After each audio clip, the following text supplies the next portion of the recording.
Our next speaker is Mark Hauck from Dykema in Detroit, Michigan. Mark was named a Michigan super lawyer, has written on shareholder litigation for the Michigan Business Law Journal, and has also spoken about alternative legal fees as well as technology in the courtroom.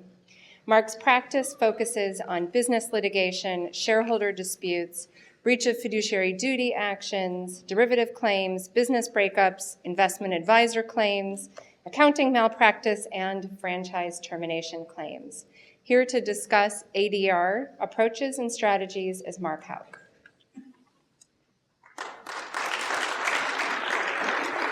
Thank you. Good morning. I want to thank Ellis for finding a very old picture of me to put in the book and on the slide. When I was choosing a topic for today, I wanted to find something that I thought would be useful to general counsel in terms of your day-to-day responsibilities. In searching for the right idea, I began thinking about how my litigation practice has changed over the past 30 years, and I realized that I tried more cases in the first half of my career than I have in the last half of my career, even though I'm handling much more work now and I have a lot more cases. And I began to wonder, what is it that's changing, at least in my business litigation practice? The reasons for it are many, but two come to mind. One is cost. We all know that the cost of taking a case through trial and possibly an appeal continues to go up, and it becomes more and more of a concern for our clients. And as a result, our clients are more willing to consider alternative dispute resolution than they were historically. Another important factor, though, is, and Alice, please don't turn off my microphone when I say this, but I've come to realize that trials, quite frankly, are not a particularly effective way to resolve many disputes. They are by their nature cumbersome. They're formalistic affairs that include a certain element of randomness and chance. And no matter how good the lawyers are, the fact of the matter is juries sometimes get it wrong. As a commercial and business litigator, it's become clear to me that traditional trials and the traditional trial court approach is often not the optimal way to resolve at least business disputes. Apparently, I'm not alone, because recently the Michigan Supreme Court adopted rules establishing business courts in the state of Michigan. These new courts will operate within the circuit court, but they'll be staffed by judges that will hear only business cases. And these cases will, in fact, the approach that the court has suggested specifically identifies ADR as being a component of it. I've had the opportunity to meet with many of the judges and court administrators who are going to be charged with putting these new courts in action, and I was struck by the fact that the judges are very receptive and, in fact, embracing the concept of incorporating ADR into these cases. They also seem to be very willing to incorporate and include counsel in actually developing case plans for these cases, as opposed to a traditional scheduling order where you go in, the court tells you you have this much time for discovery, your witness lists are due this, that, you're going to have a pretrial conference, and this day your trial is here. Instead, the courts are looking at it more from the perspective of what can we do to assist you as counsel for these business litigants to get this case resolved. Now, if that requires a full trial, fine. If you want to go to mediation early, that's fine. If you want to go through a summary jury trial or whatever, we're willing to talk about that, which is really unique, and quite frankly, I find it very exciting. Now, I realize that many of you in your practices may not find the ADR approaches that I'm going to talk about today necessarily applicable. I'm not suggesting that they should be used, for example, in complex product liability cases, or probably even in employment cases. But they are, in fact, available to be used in any case because they're consensual in nature, and I think it's worth exploring them further. Now, can you change the slide? The benefit, obviously, the two biggest benefits, as I indicated a little bit earlier, is the cost savings, and also, in addition to the cost saving, retaining input and establishing the quality of the dispute resolution proceeding, thereby hopefully better managing the outcome. If a dispute can be resolved after an abbreviated exchange of information in a one-day session with a mediator, the cost savings are obvious. But even if a 2-week arbitration hearing is necessary, that can be far more efficient than a 2-year litigation process followed by a 6-week jury trial, which inevitably is interrupted by all the other job responsibilities that the trial judge has. It's not a particularly efficient process. The other factor, which I believe may be even more important, is giving the parties and their attorneys more control over the dispute resolution process. ADR, being a voluntary process by its nature, allows the parties and their counsel to determine how the process will work. Some judges are receptive to allowing the attorneys to have this input, but others are not. By choosing ADR, the parties are essentially opting out of the traditional court system and into a process that they can design to fit their case. And by doing so, they can often better control the process and thereby feel more comfortable that they will receive a quality outcome. I'm going to talk today about four different forms of ADR. Probably most of them are familiar to all of you. Summary trials, arbitration, mediation, which some of us call facilitation, and then a new concept called MED-ARB, or mediation arbitration. Summary trials have been around for a while. They are usually used as a settlement tool. The idea is that by providing the attorneys and the parties with an opportunity to try their case and getting a practice verdict from a jury, they will have a better insight in terms of how the case is likely to turn out, and that might motivate them to reach a settlement. But summary trials are not necessarily only settlement tools. They can, in fact, be substitutions for full trials, provided that the parties agree in many jurisdictions. Putting the evidence before the jury in a summary fashion often makes a lot of sense, especially in a case that's heavily documented or where there's a lot of financial issues involved. It saves a lot of time, and the parties' positions are communicated very effectively to the jury. The lawyers are then allowed to deal with the facts of the case, their argument, as they would in any other case. I'm a big fan of presenting direct testimony through sworn written statements. I know for those of us that have tried cases, one of the most difficult things to do is to prepare your witnesses, your clients, to present their case through direct testimony because of the limitations we have on leading, et cetera.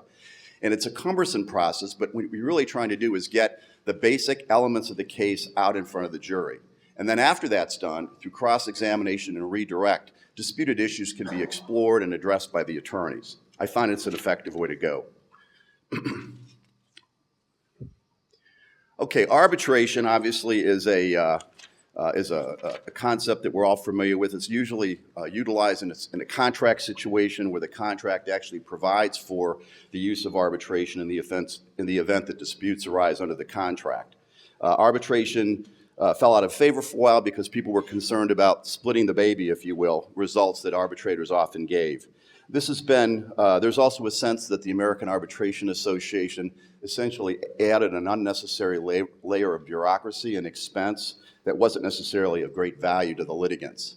So private arbitration has become very popular in the last several years. And by private arbitration, I'm talking about a situation where the attorneys agree upon an arbitrator or panel of arbitrators, and they, along with the arbitrators, manage the process as opposed to using AAA.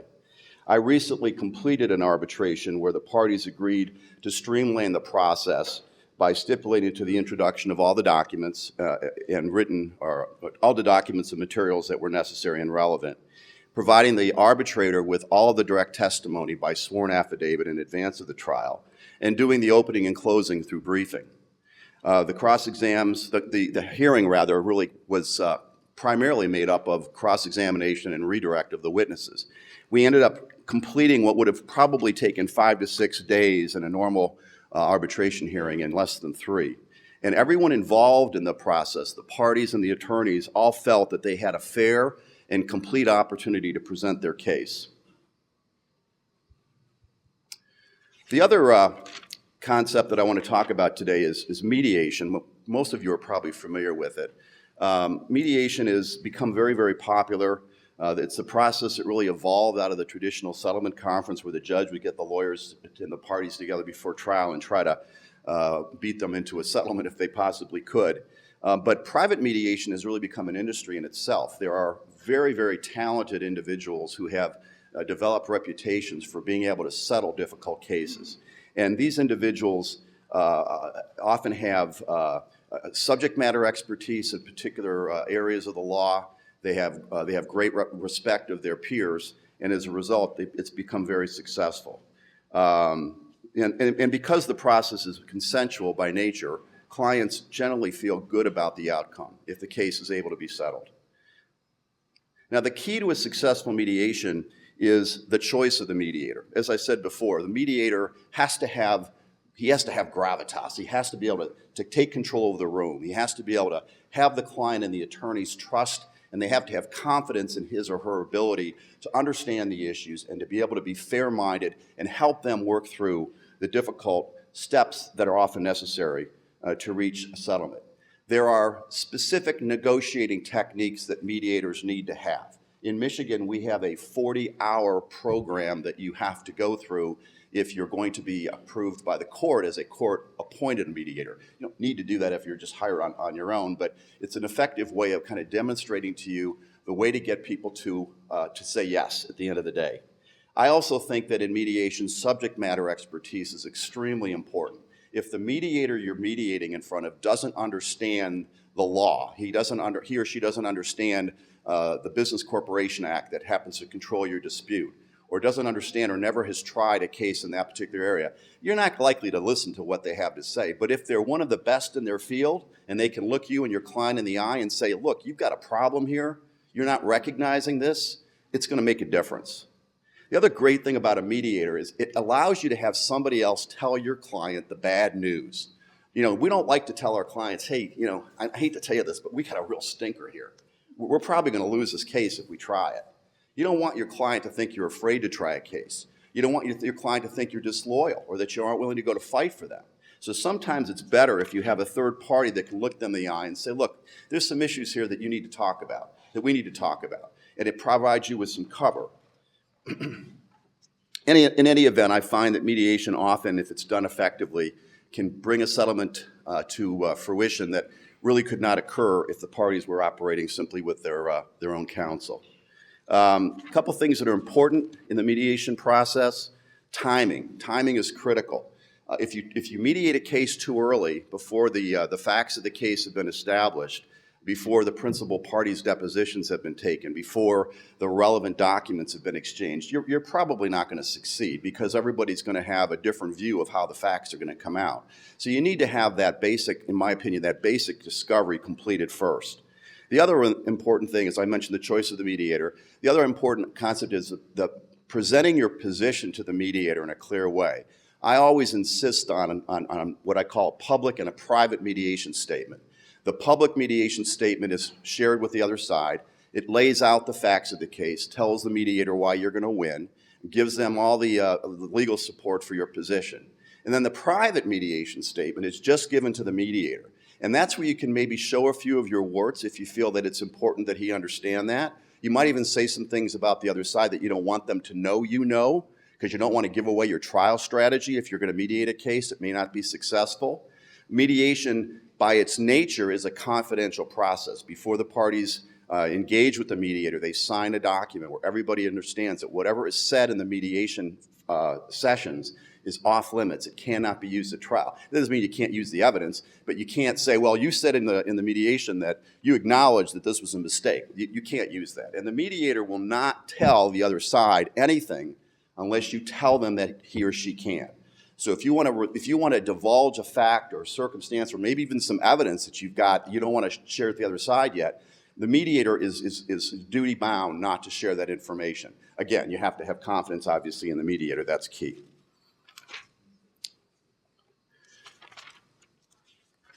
Okay, a couple things here. When you go to mediation, you have to understand that the mediator is not a judge.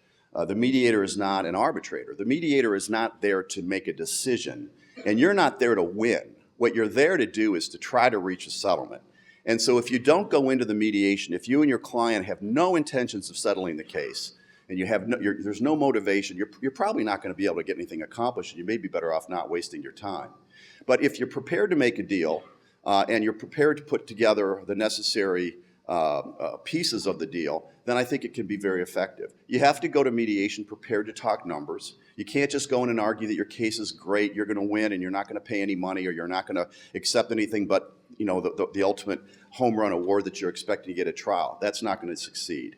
And it's also very important to know and think in advance how the deal will be structured, because there may be people that are necessary, there may be financing that needs to be arranged, there may be other elements that the deal is going to require, and if you haven't thought about those in advance, the mediation will not be, you can't complete the mediation.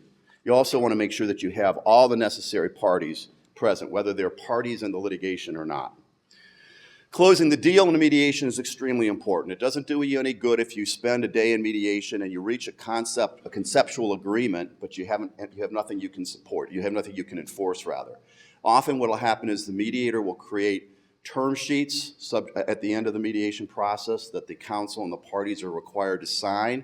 Obviously, it's not a complete settlement document because you haven't had the time to put all the bells and whistles in place. So what we usually do is we put a provision in the term sheet that says the parties will utilize usual and customary settlement documents to complete the case. And if there's any dispute over provisions in the settlement materials, the mediator will make the decision. So the mediator is actually given a role there to be a tiebreaker, if you will. Okay, the final concept I want to talk about is a new idea. It's a hybrid of mediation and arbitration, and it's come about a little by accident. What happens is the mediator is brought into the case, and he or she is able to resolve many of the issues, or maybe not. Maybe he hasn't been able to resolve any of the issues, but the parties pretty much recognize where they are. There's an impasse that they reach. Rather than ending the process, what you can do is you can agree to make the mediator into an arbitrator and agree to a process where you're going to submit the evidence, provide the testimony, provide whatever is necessary, and then the mediator will actually make a decision that's binding on the parties. It's an interesting concept. It's not without its issues, but it has worked, and I actually had an experience in the last couple of years where it worked quite well. We had a shareholder dispute, involved myriad issues, a couple of different companies. We were able to resolve most of it, but there were 2 or 3 issues at the end we just could not reach agreement on. And rather than throwing the whole thing away, we decided, let's take those 3 issues, let's put them in front of this same person to be an arbitrator. We'll submit all the evidence that we believe is relevant. We'll give him the testimony we think is relevant. If he thinks he needs more, he'll tell us he wants more, and then he'll make a decision. And that's exactly what he did. He rendered an award. We had the award confirmed in the circuit court, and we ended up with a resolution of the dispute, which was much more cost-effective and efficient than it would have been if we had tried to try it. The other thing about you can do is the reverse of that, which is where I had this recently happen, where we arbitrated a case. This is the one I talked about a few minutes ago. We finished the arbitration. The arbitrator rendered an award, and he had a sealed award. He called the attorneys, another attorney and I who I'd worked with quite a bit, and said, I want you guys to bring in your clients. I've got the award, but I think you can still reach a settlement. And I want you to have a discussion about it. And I'm going to give you some ideas about the way it would be structured. And this had to do with basically the buyout of an interest. So it wasn't going to be just a dollar amount. It was going to be, if they're going to pay this is how they're going to pay it, this is the security it would provide, et cetera. And I see I'm running out of time here, so I'll wrap this up. In any event, we didn't settle the case, but it was an interesting concept. The award was eventually rendered, and we had confirmed as a judgment. Let me see if I can...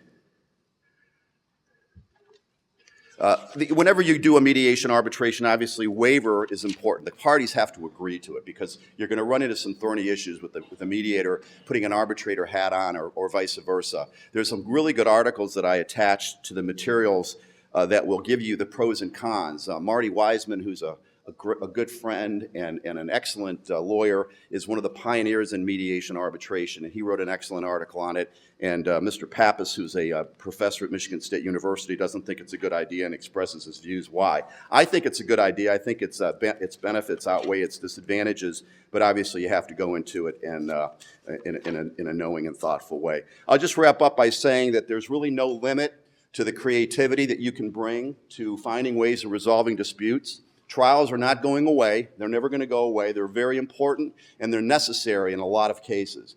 But they're just one way to resolve disputes, and we as counsel, I think, need to have a broader toolkit so that we can provide our clients with more opportunity to get a result that they have confidence in and that they're satisfied with. And ADR, I think, provides that. Thank you so much for your attention this morning.